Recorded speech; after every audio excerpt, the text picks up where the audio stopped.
ইমামদের দ্বারস্থ হবে। খুব সহজ করে আমি আপনাকে বুঝাই। আমরা কেউ যেমন ফিকহে হানাফিকে আমরা ফলো করি, আমরা ফিকহে হানাফির দ্বারস্থ হই কখন? তিনটা সময়। একটা হলো ইনদা আদমিন নুসুস, আমাদের কাছে এমন একটা মাসআলা আসছে যে মাসআলা সরাসরি নসে নেই, যেহেতু আমি মুস্তাহিদ না এজন্য আমার মুস্তাহিদের দ্বারস্থ হতে হবে। আরেকটা হলো এমন নসে এমন শব্দ ব্যবহার হয়েছে যে শব্দে একাধিক অর্থের সম্ভাবনা আছে, কোন অর্থ এখানে নির্ধারণ করা হবে এটার জন্য আমাদের মুস্তাহিদের দ্বারস্থ হতে হবে। আরেকটা হলো ইনদা মুখতালিফ ইখতিলাফুল হাদিস, এক বিষয়ে যদি একাধিক হাদিস যেগুলো বাহ্যত বিপরীত হয় তাহলে ইসলামের শরীয়ত মূলত তিনটা। আমি খুব সহজ করে আপনাকে বুঝি। একটা হলো আল জাম, অর্থাৎ এটার ভিতর জমা এক একটা এক এক প্রেক্ষাপটের ক্ষেত্রে ব্যবহৃত হয়েছে। দুটাকে ইসলাম এক প্রেক্ষাপটে একটা বলেছেন, আরেক প্রেক্ষাপটে প্রেক্ষাপট বিবেচনা করে আরেকটা বলেছেন। যেমন আমি উদাহরণ দিলে অনেক উদাহরণ দিতে পারবো। যেমন একটা হাদিস শুনেন, রাসূল কারীম সাল্লাল্লাহু আলাইহি ওয়াসাল্লাম বলেছেন যে কেউ যদি আগুনে স্পর্শ করা কোনো কিছু খায় সেজন্য ওযু করে, তাওয়াদ্দাউ মিম্মা মাসাতুন নার।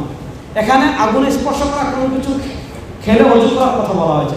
আবার হাদিসে আছে রাসূল আম্মাজান আয়েশা ঘরে গিয়েছেন, তিনি রান্না করা খাবার খেয়েছেন, ওযু করা ছাড়া নামাজ পড়েছেন। তাহলে এখানে আপনি জমা করবেন কি? রাসূল যে খাবার রান্না করা আগুনে স্পর্শ করা কোনো কিছু খেয়ে ওযু করার কথা, এখানে মানে শাব্দিক ওযু করার কথা বলেছেন, অর্থাৎ কুলি করার কথা। এটা হলো জাম। আঠারো তারতিব দিবেন, অর্থাৎ ইসলামের এক একটা এক এক সিস্টেমের সাথে সম্পৃক্ত। আমি খুব সহজ করে বলছি।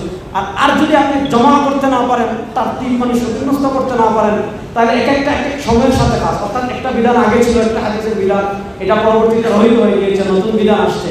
এই তিনটা হলো মৌলিক মূলনীতি। এজন্য আপনি যখন মুখতালিফুল হাদিস নিয়ে, এজন্য আমরা দেখেন খুব সহজ করে আপনাদেরকে বলি, আমরা মুজতাহিদ ইমামদের কাছে যাওয়ার কথা যুগে যুগে ওলামা একরাম কেন বলেছেন? কারণ আপনি যদি এই মূলনীতিগুলো না বুঝেন, হাদিসের এই গভীরতা না বোঝাতে পারেন, মানুষ কাউসারি রাহিমাহুল্লাহ মাকামাতুল কাউসারি যেটা রিসালা আছে, আল্লাহ মাযহাবিয়া কান্তারাতুল আদিনিয়া, এই যে সংশয়বাদ, আমির সদরুল কারণ রাহিমাহুল্লাহ মতো মহান মানুষ আমাদের সাহেব বলতে পারবেন, তিনি কিন্তু এই ধরনের সংশয়বাদের পিছনে পড়েছেন।